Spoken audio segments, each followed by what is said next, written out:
Hi everyone, hope you're doing well from wherever you are watching this channel, depending on your time zone.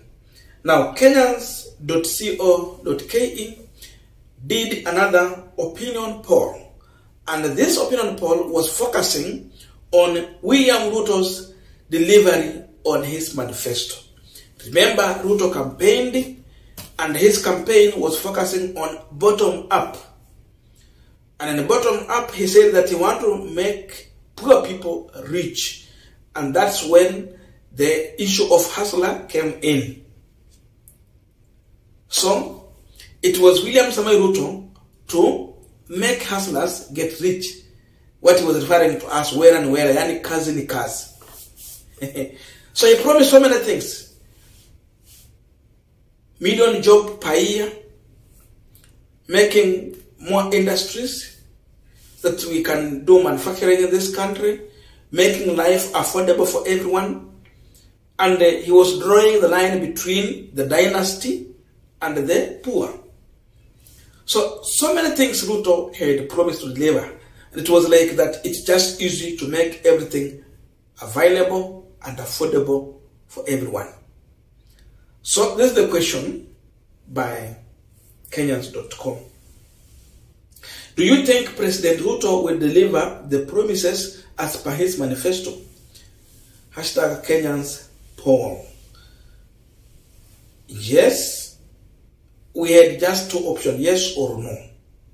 So, in this opinion poll, those who voted yes are 39%. Those who voted no are 61%. Total number of votes is 10,440 votes. This opinion poll still has 6 more hours for it to expire. That means voting is going on, but if you check on the result, nothing might change. So many people are voting no. They don't believe that William Samoei Ruto is going to deliver his manifesto, the bottom up. Only that 9 believe in him. So the question we are asking on this partner today: why is it that Kenyans are no longer even trusting or interested in William Ruto regime to deliver on the bottom up? That is what we want to analyze here. But before we go deep into that discussion, just a quick request for those who are watching and you have not yet subscribed, please consider subscribing. To our return subscribers, I must say thank you so much. And again, to all our viewers, please give this video a thumbs up. Thank you so much, and back to this discussion. Now, I think you can drop your view in the comment section. The reason why many people are voting no. In simple terms, they don't have interest, they don't trust William Samoei Ruto. They have lost trust. No faith in Ruto. So majority are saying that they don't see Ruto fulfilling what he promised. And if you check the difference, it is big. 22% is big. That's a gap. It's big. 39 and 61. A difference of 22. That's big. So it tells you that majority of Kenyans believe that William Samoei Ruto robbed them, for those who voted for him. He will not deliver what he promised. And the reality is simple. It is all written on the wall in capital letters.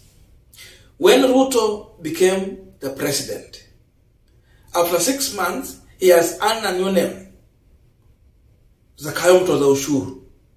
The reason was that he was overtaxing Kenyans, that he promised that he will make life affordable for them. You cannot make life affordable by overtaxing Kenyans. Right now, Ruto has turned into a preacher. Now soon he will earn a new name, the political priest, lakini yeye ni mchungaji bandia. So, Ruto has resorted to praying rather than solving the problem that Kenyans are facing. Right now, we have hunger, high cost of living, then overtaxing of Kenyans, and then there is no jobs. In all this, Ruto has spent his 10% of time in office, but there is nothing he has solved. He has created more problem for Kenyans. Because of that, you cannot trust that Ruto is going to solve the problem. But then, Kenyans are discovering that Ruto has just resolved into campaign, but not sitting down in the office to work for Kenyans. He's in campaign because one simple question one will ask: why is Ruto organizing for interdenomination church function, but then these functions are focusing in Mount Kenya and Rift Valley? Ruto is the president of the Republic of Kenya, but he has proved that he can only be the president of Mount Kenya and Rift Valley. And I want to challenge you. Tell me any other area where Ruto has taken the interdenomination church service, apart from Mount Kenya and the North Rift, because it is not all of Rift Valley. And if Ruto is genuine that he wants to offer prayers, why is he not taking his prayers to Pokot? Why is he not taking his prayers to Turkana? Kuna vita Turkana hajapeleka maombi. Kuna vita Pokot hajapeleka maombi. Maombi yake ni Rift Valley, North Rift, and Mount Kenya. It tells you one thing. He is focusing in an area where he got a resounding vote, and therefore he wants to guard those votes. But he is coming with a language that is actually just to lie to people.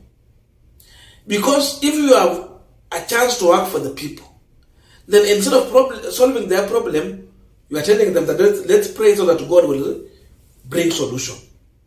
You said 1 million job, then you are telling people to pray. It means if people will not get the 1 million job every year, you will tell them that God has not answered the prayer. So let us continue praying. He's running from responsibility, that he will not be held responsible.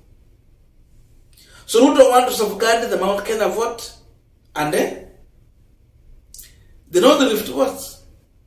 Because if it's not so, we have to see him taking his rally to Coast Region. We have to see him taking his rally to Lower Eastern. We are yet to see William Ruto taking his campaign rally, not campaign rally, interdenomination church function to Nyanza region. Ruto is yet to do another interdenomination church service in Western. Let him try this. Then from there we can say that, oh, so that's what he means. So Ruto has refused to sit down in the office to work for the people. That's why they have lost hope in him. They believe he will not deliver anything. Ruto has proved to Kenya that he is incompetent. He got to office maybe by accident. So he cannot deliver. He proved to Kenya that he is clueless. And because he has also incompetent advisors, Ruto is everywhere in the meeting to respond to Raila Odinga. And again, it is Ruto who started the campaign. And this pushed Raila Odinga to go also and defend his side. So now, Ruto is campaigning, Raila is in the campaign. But who engineered the campaign mode? William Samoei Ruto. So Kenyans are believing that because Ruto is not sitting down to work, he is busy campaigning, there is no way he will sit down in the office any single day to work for them. That's why they believe that there is nothing he will deliver. They don't trust in anything that he's going to deliver. When Ruto went to office, the first thing he did, it was to complain. He made fake complaint that Uhuru left the treasury dry. But they were making a lot of tours. Ruto has been in and out of the country so many times. The question was, who is facilitating that movement from in and out of the country? if there is no money in the treasury? That question they are yet to answer. So when Raila Odinga and Martha Karua exposed them, they have collected billions of shillings, more than 200 billion shillings in terms of taxes. But there is no any tangible thing you can point out and say that this is what Ruto has done as the president. Nothing. So they have money, but you cannot see anything to do with the development. So for the period they have been in office, is all about impunity. We are seeing the same president taking food from this country to aid other countries like Somalia and South Sudan. But people in Turkana, in Pokot, in Lower Eastern, and even in Mount Kenya, including Western and Nyanza, they have been suffering from hunger. It has been dry. Hata hapa Western kumekuwa dry because hakuna mvua, no food also. Lakini yeye anapeleka chakula wapi? In those other neighboring countries. So people have lacked trust in Ruto because he has proved that he is incompetent and is not ready to work for anyone in this country. Because of this, these people are just literally saying that Ruto must go. If we give them a chance to vote, they will easily vote Ruto out. So it's a clear message that Ruto must go. They don't trust him. That means if you call for any other election, they can never vote for Ruto.